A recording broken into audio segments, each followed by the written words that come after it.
The IDP Pros podcast on the Sports Gambling Podcast Network is brought to you by Edge Boost. Edge Boost enables you to double your bet with no interest.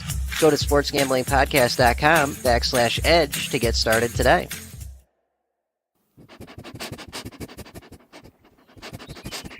We're also brought to you by Bird Dog Shorts. The world's greatest shorts are hooking you up with a free Yeti-style tumbler when you order over at birddogs.com/pool. That's birddogs.com/pool.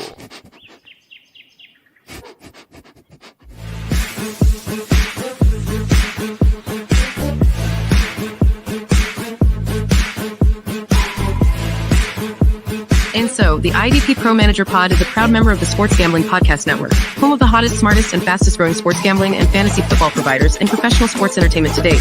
And now, without any further delay, here are your veteran senior IDP pros, Kraig and Gary, sacking today's hottest NFL IDP. Damn it, sorry about that.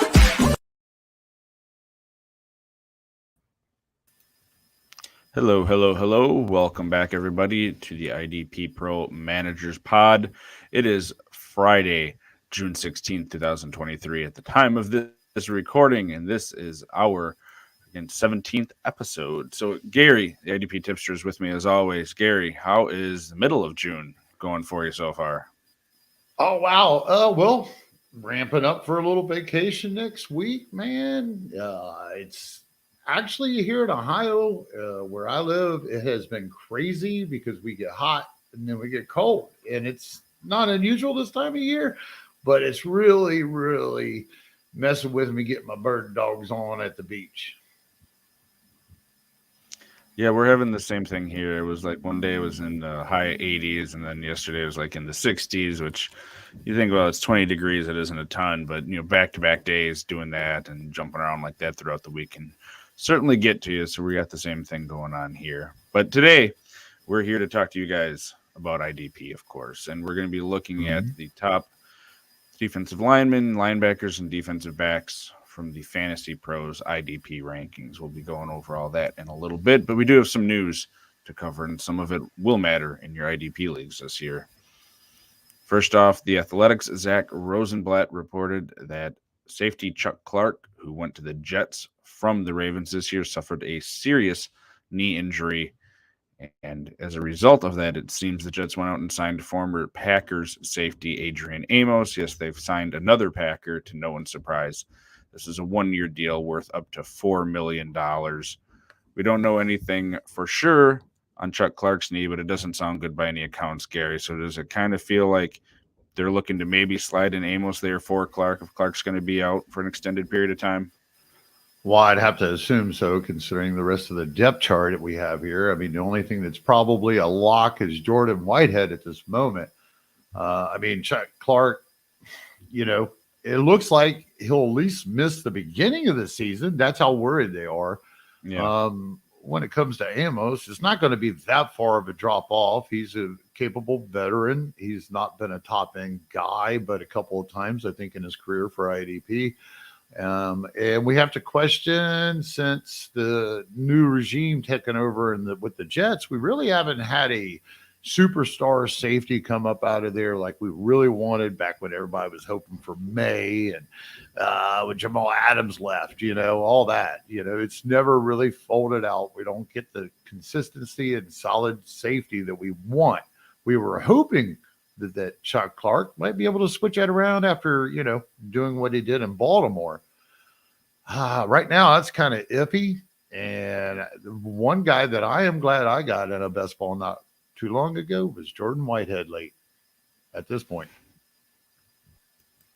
Yeah, he's probably going later than Chuck Clark or maybe Amos at this point with this news coming out, because he isn't as sexy as a name as you say out there. He's sort of just more of a consistent middling guy that you can put out there, and he'll have some big games for you. And maybe he ends up being the bigger safety IDP production wise with this news, but it's certainly one of those things that'll matter for us.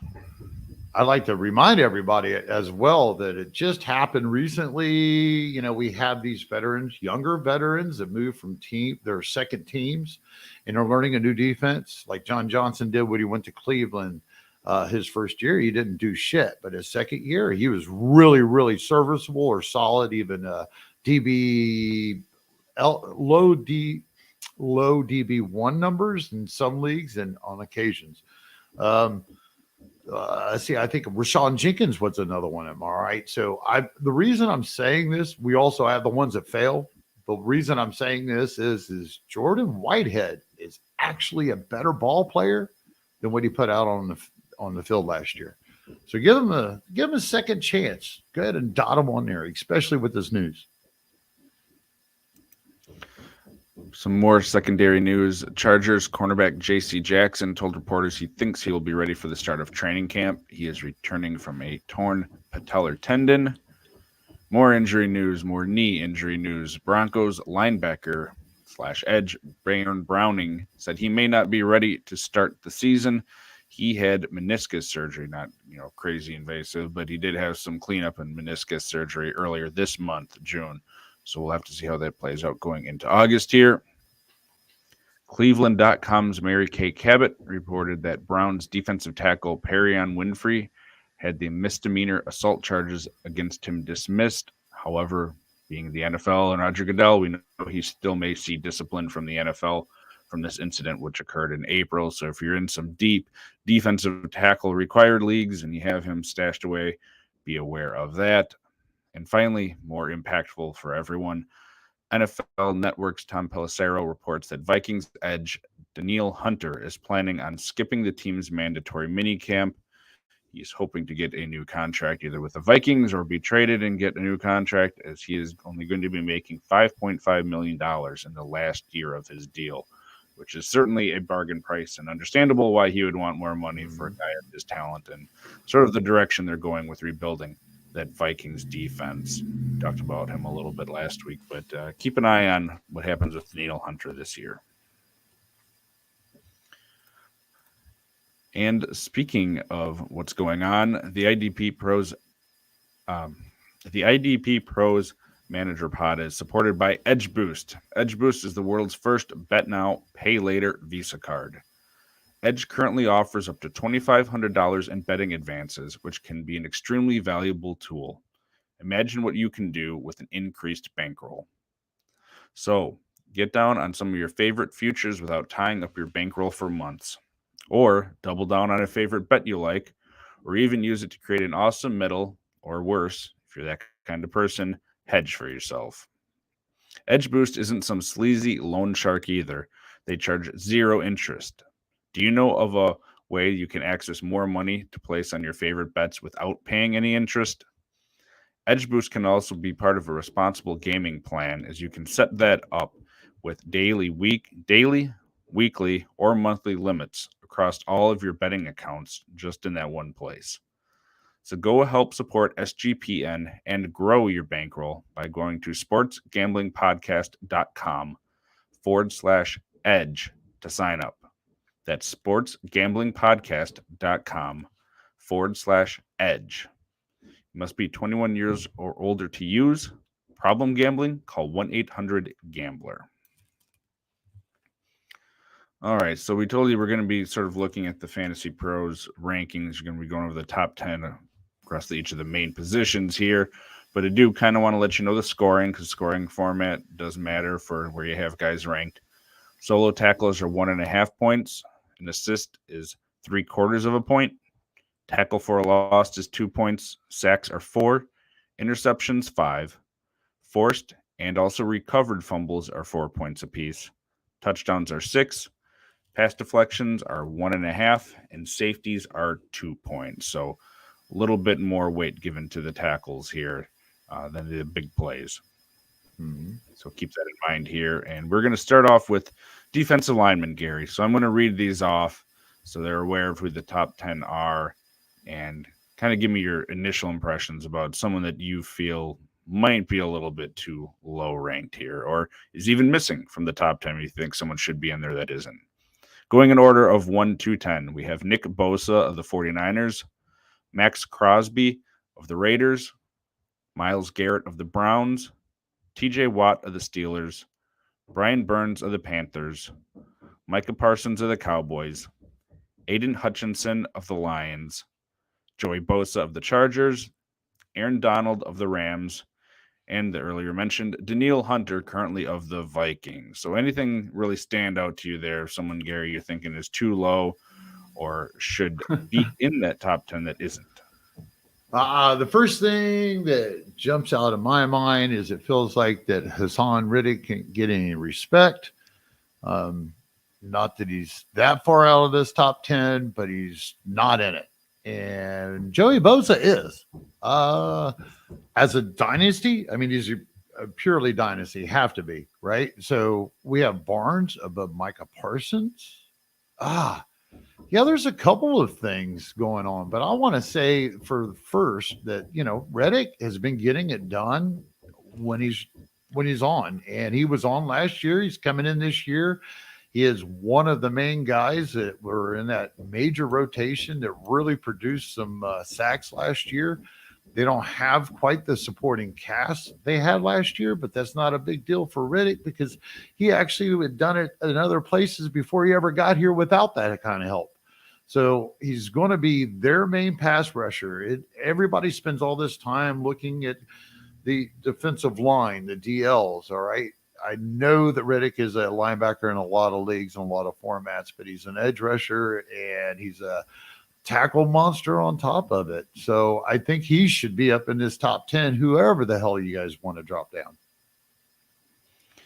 Yeah, I was a bit surprised that Aaron Donald is still a top 10, you know, when you're thinking about dynasty, just for the fact that he's talked about retirement for a while. I don't know that he's going to stick around in that team any longer than Stafford does, because that team really isn't set up for long-term success right now. And you can look across the defense. They got all sorts of problems that they need to sort out before they're going to be able to turn that back into what I feel would be a contender. So I still think Aaron Donald's awesome. I still like having him on my teams, even in dynasty. But if you're doing like a startup and you're ranking these guys, I have a hard time drafting him in the top 10 guys over some of these players that are younger that feel like they have more stability. So, yep. Okay, so let me ask you this. Micah Parsons, which we know is another linebacker / edge rusher, should he be under Burns and TJ Watt? I mean, just thinking about Burns has shine. He kind of broke out last year, right? It was like his best season, if I'm correct. He either him or Josh Allen, one of the two had to hit, and he was the one that did. So, but is it still that big of a hit that you put him up over Micah Parsons and the entire upside of his entire career at wherever he is on that field?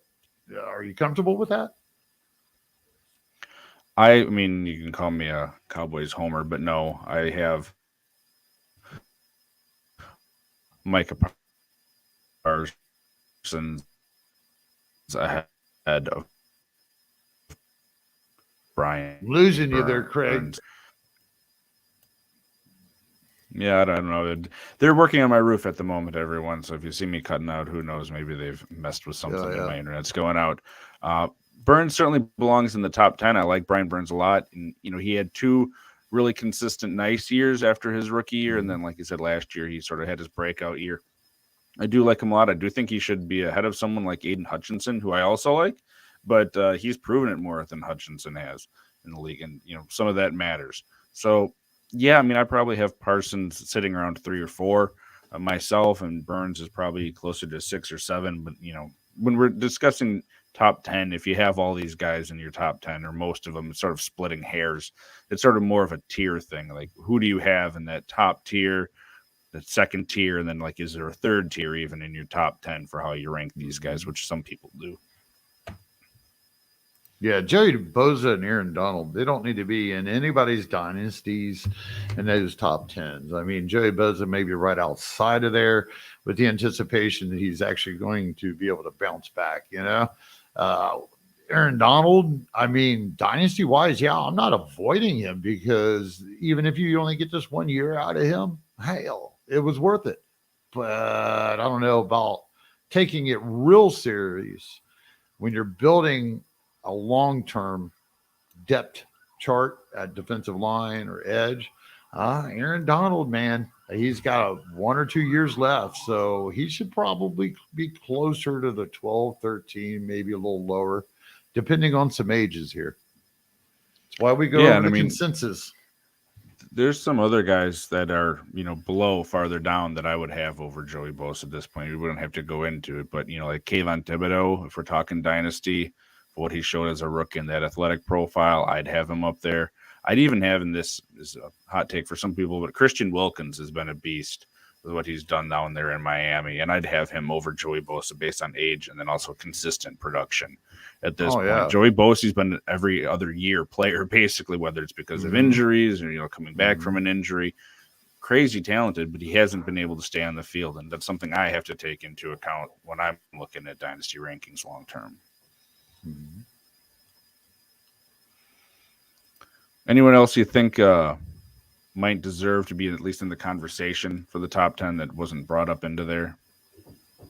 No, not really. But we do have a question in comments.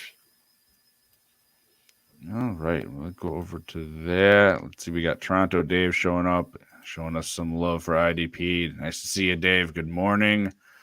Got a good friend of the show and voiceover man, JJ Wenner, in the chat. How you doing, JJ? And we do have a question then from Dave, which is, are there some positions that are easier, harder to predict than others? So, Gary, why don't we just take this as like defensive linemen, linebackers, and defensive backs to keep it simple for everyone? Which one do you think? Well, first of all, do you think it's easier to predict some over the others? All right. The easiest one to predict for me has got to be the linebacker position, mainly the inside linebacker position, because of when you have those main starters and they're getting those 90 to 80% of the snaps, there's going to be volume in combined tackles, which is the base tackle. That's probably the most, or that's the easiest for me. How about you, Kraig? Yeah, I would say linebacker is probably the easiest because by and large it is a product of two things: system that they're in, and then playing time, which, we have good data at this point. I mean, if you're going back 10 years ago, maybe not as much. So as far as, what percentage of snaps are they playing game to game? Because that's going to give you that second part of the system, which you can easily find what sort of system, what that leads to with having it funneling into the line, having linebackers have to chase people around more. So I agree with that. And, switching it over. It's not letting me. Like Roquan, or is he outside? There you go. Like Roquan. Roquan would be an inside guy. Yes, he is. Well, he could be considered an off the ball outside linebacker. When you see him in some listings, that's the bad part about this whole thing. If you don't quite underneath, or if you don't quite catch the base scheme they're in, which is really something that's basically out the door anymore with all the packages they run. But it does help define what an outside linebacker in a 3-4 and an outside linebacker in a 4-3 are. So Roquan Smith, definitely just consider him an inside linebacker, tackle monster. My new hero. I'm going to keep his jersey, man. I am keeping this jersey. I'm buying whoever the hell else wants that jersey for the breast cancer awareness. I'll get you a new one. Just consider it. I bought this one too large anyways. Nobody wants that one. Roquan Smith. All right. Well, you've all heard about the players that we've been discussing here, like defensive linemen, Roquan Smith, that everyone's well aware of these guys. Yeah, you're having a little bit of trouble there with about bird dogs. Sorry, man. You cut out the no, it's fine. I know there's people going on. I think it's working at the moment here. So I think you're good to go. Have you guys heard about? We also got to remember to cover the corners when you come back. My bad. It's all right. Have you guys heard about bird dogs yet? Bird dogs look good on everyone. And bird dogs are stretch khaki shorts that are designed to fit slimmer through the thigh and leg, giving you a truly sculpted look. Bird dogs do the exact same thing as Lululemon, but they feel and fit so much better than regular shorts. You know the ones that are made of a stiff, restricting cotton. Well, you don't have to worry about that anymore. Bird dogs fixed this issue by inventing cloud fabric knit khaki that looks just like khaki but stretches differently, so you get a much slimmer fit without having to sacrifice the movement. And Bird dogs use anti-stink sweat wicking fabric that keeps you cool and dry all day long. So ain't that a huge boost, fellas? Our guys get dogged enough in the hot summers, so why not give the sweaty fellas the fit, feel, and the bird dogs they really need this summer? Just head over to birddogs.com/pool and enter promo code POOL for a free Yeti-style tumbler with your order. That's birddogs.com/pool for a free Yeti-style tumbler. And the IDP pros promise you'll never want to take your bird dogs off unless you get another pair, of course. All right, and it looks like someone wants to take the jersey off your hand here, Gary. So you might have to be fighting Axton to get that jersey remaining in your household. He knows how he can get his. But going back to the prediction part of this, Gary, to answer the rest of Dave's question, what positions are hard for you to predict? I think you sort of alluded to it with the cornerbacks. Yeah. I guess I kind of spoiler alert on that, right? I would have to say overall consistency in the positions and the positional values. It has to be at the cornerback position. Not necessarily. All righty, and I just had somebody go by flying. Apparently, jeez. Anyways. I would have to say, not only is it hard to consistently do it from year to year, but even in season, you'll still have your outliers, of course, like we do at every position. But it is pretty hard to judge a cornerback's matchup on a weekly basis precisely because you're not the offensive coordinator. All right. So you have that one corner, his job is going to be out there to patrol that certain area in a zone, or he's going to be man-to-man. In most cases, there are 3 or 4 other targets, offensive targets, that might never come that guy's way, or he only gets a few of them. It just really depends. There's just so much fluctuation. It's like with a linebacker, you can look, you can see what their opponent is actually, how much are they running the damn ball? What side are they? Where are they running the ball? What's going? So you can make good projections just based off of in-season points allowed if you can find it. MFL is the best one. But when it comes to corner, man, it just seems so fluky. Yeah, there's usually a few guys you can pick up each year or might have consistency year to year. Like a few years ago when he was with the Steelers anyway, Mike Hilton, I mean, the way he was used there when he was on that team, like there was consistency because it wasn't just him being a slot corner. He was used in a lot of different ways, to play up close to the line of scrimmage, to go back there to blitz a quarterback. He had consistent usage. He was getting a consistent production in that scheme, and it was great. Goes over to the Bengals. It's not exactly the same thing. He's not being used in the exact same way, not the exact same team. So those changes happen. Some of these other guys are going to have production just based on how they were used. Marlon Humphrey, Jalen Ramsey are usually going to be sniffing around that top 10 of cornerbacks just because of how they're used by their teams. Now, again, Ramsey is changing teams again. He's on the Dolphins. Is that going to remain the same? They have a lot better secondary than what he was doing with the Rams last year. So his production might go down based on usage of the players around him. That's the stuff you got to look for. But for the players that stay in the same format, the same team, and used in the same way, if you're going to bet on cornerbacks, those are probably the ones if you want to keep someone just week after week in there. Otherwise, we've talked about on this show before, cornerback waiver wire roulette. Johnny the Greek, who does the other show here, the IDP Pro Players Pod, he does that every year and does a great job with the cornerbacks if you're looking for a cornerback resource. We're going to move over, Gary. We're going to look at the aforementioned linebackers here now. So we're going to go through that list.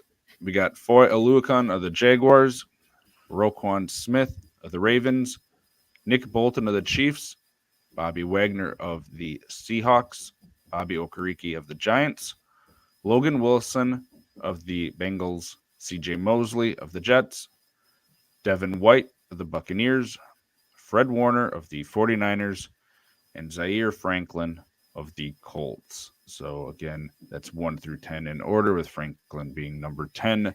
Gary, what stood out to you on this list? It looks more like a redraft with Okereke sitting at the top, redraft rankings, than it does a dynasty to me. I think he ought to be down a little bit. I think we're still looking at Roquan Smith and Nick Bolton highlighting that. Bobby Wagner seems to be a touch high too.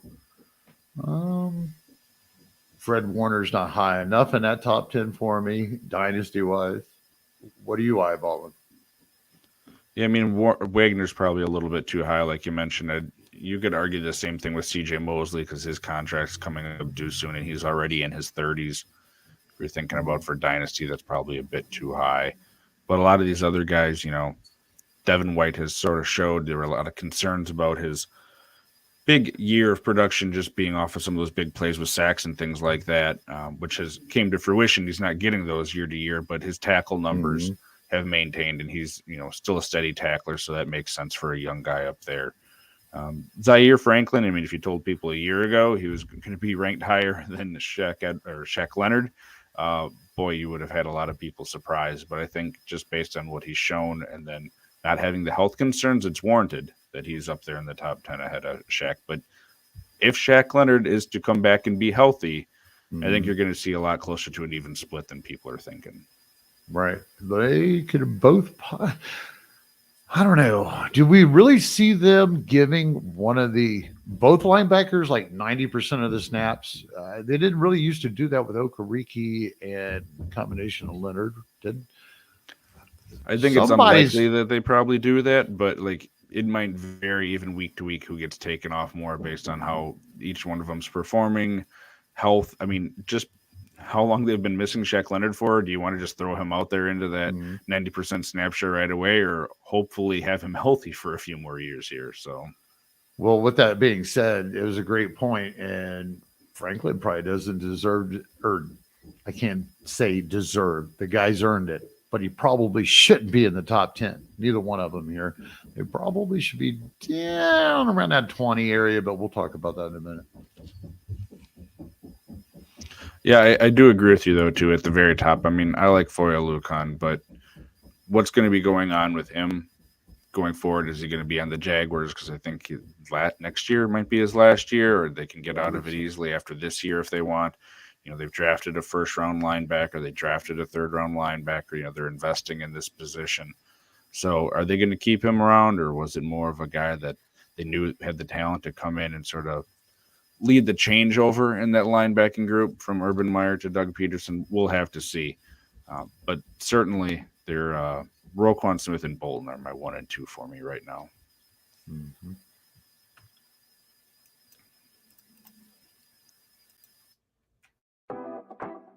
Hey, all you crazy IDP fans. We are hosting the IDPros Breast Cancer Awareness Giveaway, where you can win a Roquan Smith Baltimore Ravens jersey.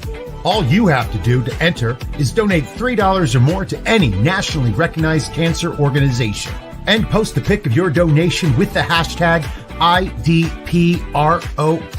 That's hashtag IDPPros. The drawing will be held on August 24th. Find more information on this podcast Twitter page or on any of your favorite IDP Pros accounts. Enter today and help us bring cancer to its knees.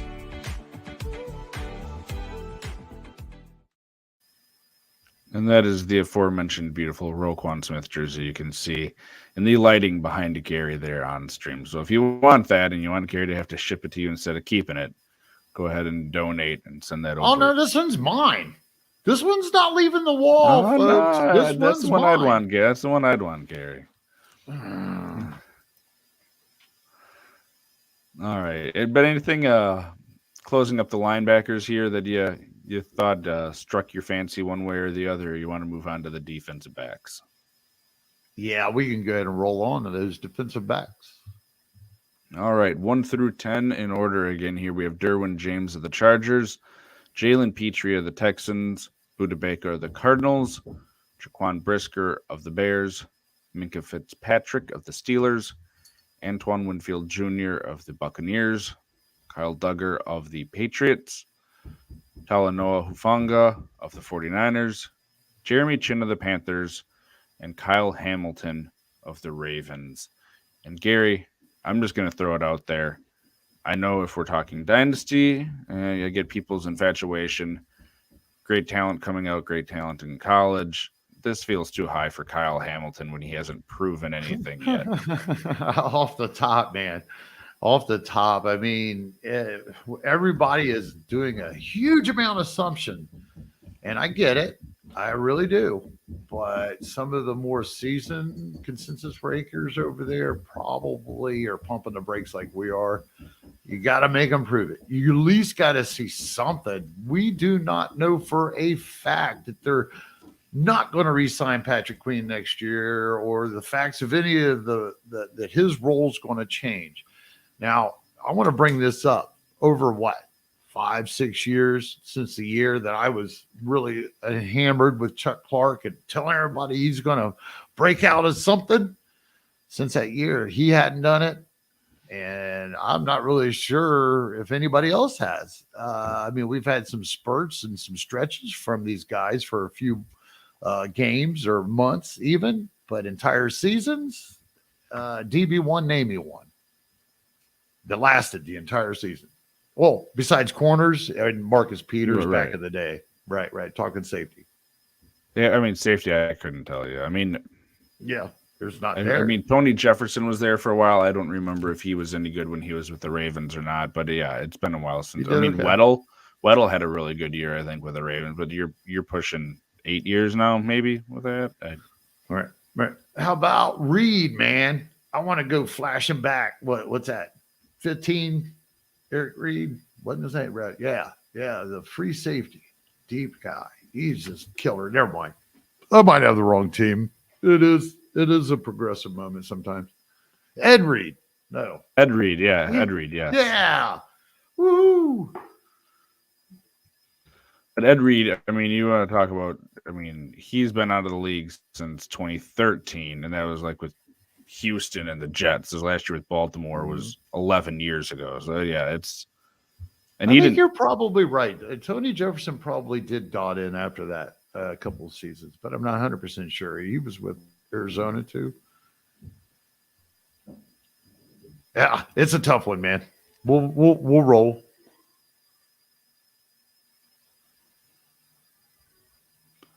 Yeah, I mean, Tony Jefferson, it looks like 2017 he was with the Ravens and he had a really good year, but at least was knocking on the door of being a DB1. But again, that's 6 years ago now, 7 years ago. So like I said, it's been that's a while. About the time Chuck took over.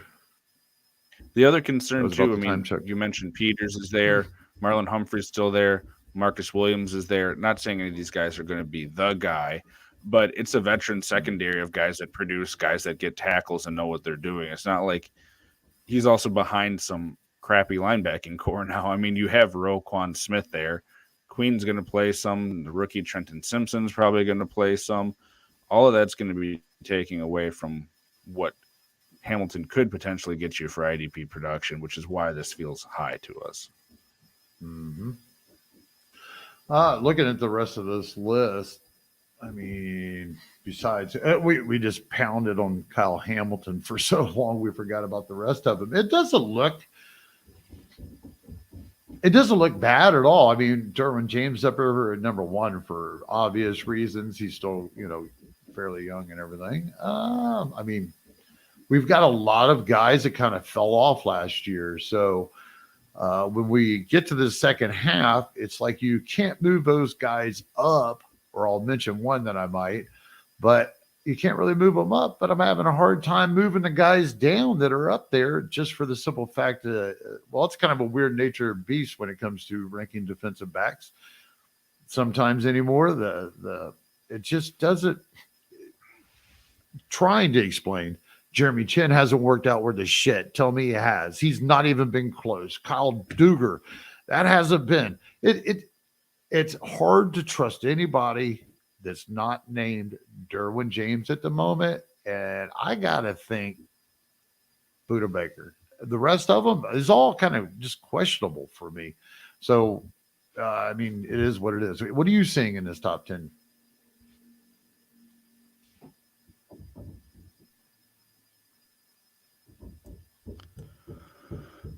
The thing that you mentioned about Jeremy Chin, I think Chin would have been up there at the end of the year if he hadn't gotten hurt. I mean, he only played in like 11 games last year, which kind of sours. But if you look at his 2 prior years, they were relatively similar. Like overall for the year, they still don't have long-term linebacker figured out there. I mean, Frankie Louvu's still there, I believe. And, Shaq Thompson's old, reliable. You know what you're going to get out of him, but he's not earth-shattering either. So I still think he's going to be used, he being Chin, in that hybrid linebacker safety role. So I'm probably bumping him up a little bit higher on here. He's probably 6 or 7 or something like that. Antoine Winfield, they said, is going to be used in a new role in this defense with Ryan Neal there. Now, he used it all over the field. If he's partially playing deeper more often, is that going to completely ruin him? They're on a rebuilding team. I think the defense is probably taking a step back. I still have him around there.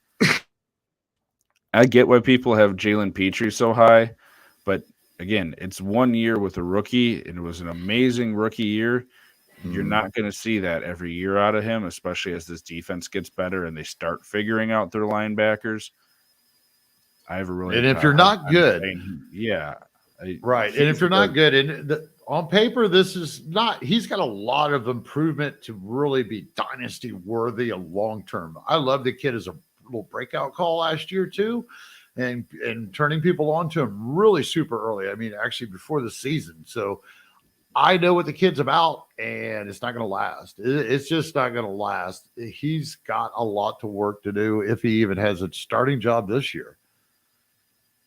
Yeah, I mean, I would assume he's going to be a starter because the defense still getting worked over. Man, I am so going to have to scrap that, Craig. You know who I got off on? Owens.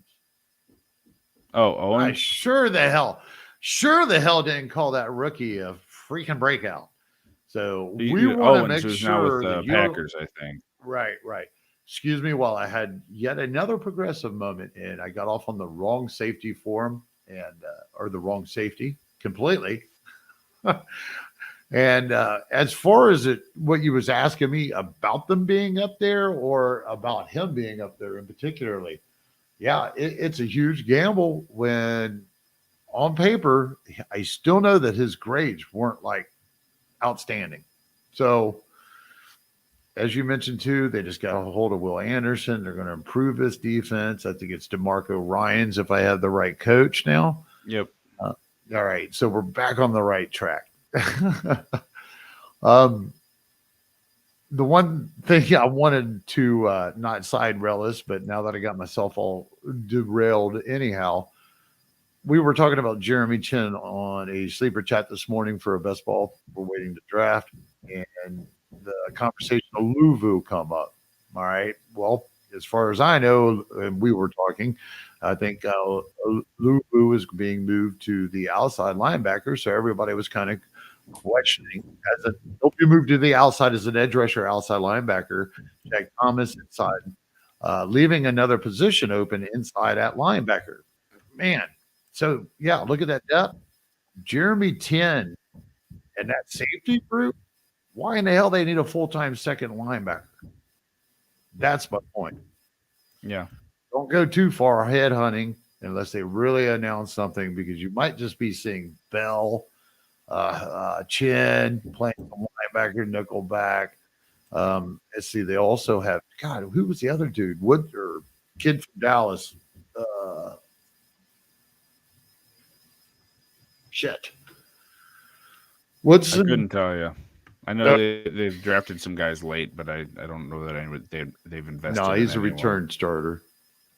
He's a return starter. I'm just going to switch to that. Anybody else you wanted to talk about up there? But it was just a brain fart that popped up while we're talking about it. And Chin's in that top 10. Yeah. I mean, they drafted a linebacker. It looks like DJ Johnson. They got Camu Grugier Hill. They drafted Brandon Smith last year. Yeah, safety room is so crowded. Von Bell, Woods, Jeremy Chin, Rowe, Franklin Jr. Sam Franklin Jr. can actually play up in the box pretty decent and stuff. So don't be surprised if they don't sign anybody in the preseason or something, that we see a huge amount of 3 safety sets. It might be a good thing.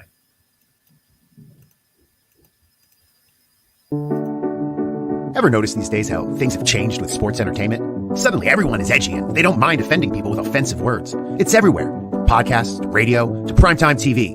All I want are NFL defensive player reports, maybe a quick update on the best streaming corners, and yet I have to hear about the dirty O. That's right, offensive player discussions and hot takes blocking my path to the sweet, sweet defensive information I need. Bullshit. That was until I found the IDP Pro Players Podcast. And now, unless the IDP Pros John or Gary mess up, I know I'm not going to be offended by their no dirty O approach. Damn. So take my word for it. Catch the Sports Gambling IDP Pro Player Podcast every week and leave the dirty O behind. So if you or someone you know has an IDP degenerate problem, that's terrific. And the fantasy move to make is to go follow a couple of the best veterans in the fantasy football industry. That was on Twitter at I, D, P, RO. One word at the IDP Pro Players Pod. Oh, yeah. Breast cancer has touched all of our lives. It affects our families, our friends, and our future. The National Breast Cancer Foundation reports that a woman is diagnosed with breast cancer every 90 seconds.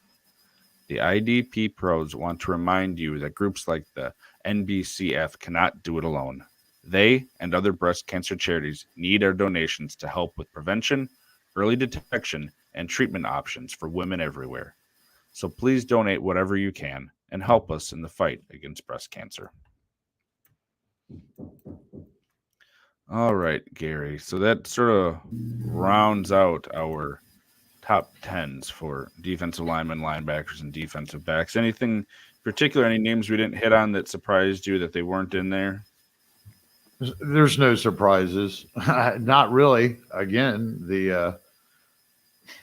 the position itself and what kind of result we had last year and the last couple of years with people that were anticipating really, being a top 5, top 10 defensive back, it's kind of fluctuated. So the right names are pretty well there. You?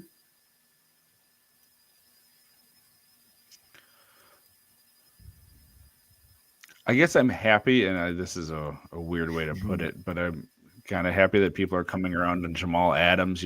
For years and years now, he's regularly been a resident of the top 10, but he's farther down. He's closer to 20 than he is to the top 10, which makes sense to me. But, earlier this offseason, in some places still have him ranked in a top 10. I think you're putting a lot of eggs in an unsafe basket if you're just assuming, one, he's going to be back ready for the season to start, because they haven't even said that he's going to be. It's a major injury he's coming off of. He can't stay healthy, and the team around him's gotten better. There's going to be Bobby Wagner back. There's going to be better safety help with the 3 safeties. They have better corners there now, so it's not the same sort of crappy Seahawks team there was there for a few years with him just as the main guy and Bobby Wagner the only 2. He certainly has the potential to end up in the top 10. He could end up as a safety 1 at the end of the year. I'm not saying it's not in the realm of possibility, but we're talking about long-term bullshit. I don't see how people are putting him up there. It's kind of nuts, right? In a little bit. What about Kevin Byrd on this list, man? Tennessee free safety. Yeah, Byard. Right? Yep. Byard. Why 20? Why 20? And that, he's been doing it for years. Now, I know he's older, but he's not quite that old, right? He's just not a sexy name. He's just, again, he's sort of like Justin Simmons, where he's just gives you consistent production. He's not going to blow up. He's not going to probably have weeks where he's a top 5 DB, but he'll regularly be in that 10 to 15 range. And people just like, oh yeah, it's that guy, and move on, because he's just not exciting, I guess is the way. It's sort of like Cameron Curl.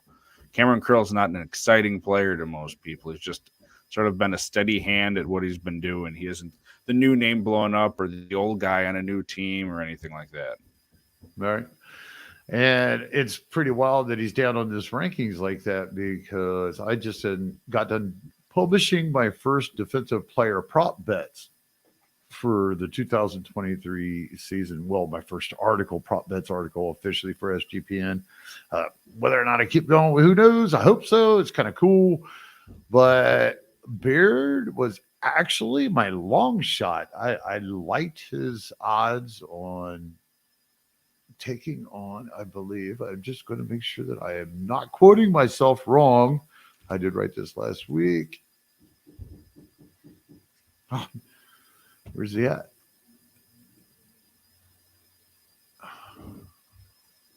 Sorry about that, folks. Well, while Gary is finding that, we want to thank everyone who's watching us over on YouTube. Make sure you're subscribed to SGPN Fantasy Football. And make sure that you hit that like button for any videos that you're watching. Leave us a comment. Let us know if you're liking what you see. If you see something that could be improved upon other than my internet connection today. And if you haven't already, get the notifications so you get all of the jingle jangle on your phone or your laptop when we're going live, or any of the other shows are for that matter. Right. Yeah, I found it. It took me a second. Actually, I had to open my article on SGPN. But a lot of shit goes through this head between articles, right, Craig? A lot, that's how it every goes. Day. Yeah, it's almost like fleshing. But they've got interceptions. They've got Kevin Beard, whatever his name. I apologize again, at 3.5. So yeah, I took that. I like that as a top 10 defensive interception title prop bet. So you think there might be an edge there then, Gary? Yeah, he just had a down year last year. I mean, he's been doing it forever. You know, he's getting Simmons back, should be healthy. He's getting Landry back, actually. Hopefully he's going to be at least serviceable. I'm not like enamored with that front line to start the season, but he should be able to, get back to the old routine that he was. Well, that's one edge that Gary is hoping to give you there, and we got one more edge we hope to give you a boost with here. IDP Pros podcasts on the Sports Gambling Podcast Network are brought to you by Edge Boost. My Edge Boost double down play of the day is for the Green Bay Packers to have over 7.5 wins in the regular season this year. Edge Boost enables you to double your bet with no interest. Go to sportsgamblingpodcast.com/edge. That's sportsgamblingpodcast.com/edge to sign up today. All right, I'm going to finish now, but I'm going to tell you, since 2019, Baird has only had 1 year that he has not been up there. He had 5 interceptions in 2019. He only had 1 in 2020, but then he bounced back up at 5 in 2021. I think his modest season has the numbers down. So if I'm going to put that bet on there, that is definitely with him when his average is 3.8 interceptions on his career a year. Well, go ahead and get signed up for that bet if you can find it. Gary, do you know where you were finding that one at? Yeah, I looked straight at the Vegas odds. You should be able to find them. That's the problem with IDP prop bets. All right, DraftKings. Go to DraftKings. It's the only one I really know, unless you're going straight to Vegas and you got that backyard or back alley bookie. So that's the best I got. I live in Ohio, so I know how to place them. I know how to bet them. I might not talk it too pretty. I might not talk it too pretty yet, but that's all right. DraftKings got it covered as far as I know. Well, if I come down to Ohio, when I come down to Ohio, rather, for the expo, we'll have to see about maybe getting some bets placed then, because unfortunately in Wisconsin, the casinos have a stranglehold on everything, and we're now looking for several years more before they open up legalized other betting. Right. So we'll have to take your word for that up here in Wisconsin at the moment. Well, I can't wait to see get you and JJ both old former getting defensive guys. I'm going to get to have dinner with you, I hope. And speaking of that, JJ thinks you talk pretty, Gary. So Thanks for tuning in, JJ. Any sort of parting thoughts here, Gary, as we wrap up this, whatever sort of show this was of top 10 rankings discussion and other nonsense? Oh, yeah. So we're going to wrap this up real quick. I just want to say we already hit on Riddick should have been up in the defensive line. You mentioned Wilkins. Quentin Williams is down there. There was a few of those guys in that bottom half that you should probably start kicking up. Chris Jones at 17. My goodness. Make sure that you keep some age in mind when you're looking at those. Holcomb, why in the hell is he in the top 20 of linebackers? And Jalen Thomas, I think that him and Kevin Beard should be replacing guys like Kyle Hamilton and Duggar. Top 10. What you got? Anything before we close? No, that should about do it. Again, this has been the IDP Pros Manager Podcast, and we want to thank you for tuning in on this Friday. We will are we just off next week? I forget. All right. So real quick, IDP Pros podcasts on the Sports Gambling Podcast Network are brought to you by Edge Boost. My Edge Boost double down play of the day is for the Green Bay Packers to have over 7.5 wins in the regular season this year. Edge Boost enables you to double your bet with no interest. Go to sportsgamblingpodcast.com/edge. That's sportsgamblingpodcast.com/edge to sign up today. he is still rolling, man. He rolled all the way through the NBAs, right? You're creating more work for yourself, Gary. We played that. Oh, damn it. See, there we go. That's all right. But yes, I mean, he did win for the NBA. Nikola Jokic was the MVP. So if you got your ears listening to Johnny the Greek prior to June, and you were getting that placed, he won you some money. So take the. And I like his last two, the one with the Dallas over, and this one was the Green Bay over, right? Yeah, I refuse to bet on the Cowboys as a Cowboys fan because it never goes well for me. But hopefully, other people that will bet on them will have some better luck. So, what was the distraction? What was the question that I apparently just screwed up? This is going to be a fun one to edit. I don't remember. Just seeing. Are we actually? I think we're not doing a show next week. Yeah. No, it is. We're going to do one show next week, folks. It's going to be the IDP Players Pod, IDP Pro Players Pod. John and Kraig are going to jump on that, and it's all about the timing. John's going to work during the day, man. So hopefully you'll be able to join him that 9:00 that night. Record that thing. We'll get it out. And I believe you guys might be doing one of the divisions like we're covering here on the Manager's Pod. But I'm going to leave that up to you two. Get creative. Dazzle me. But Gary and I will not be on 10 a.m. Eastern live with you next week. You will have to wait. I'm on vacay until June 30th when we will return, and we will be going over our divisions again. At least for this show, the division we'll be going over is the AFC North stock report for veterans, up, down, sideways, whatever we find in the AFC North. But I want to thank you all for tuning in, as always, from me and from Gary. We will see you back here in 2 weeks. Have a great day, everybody.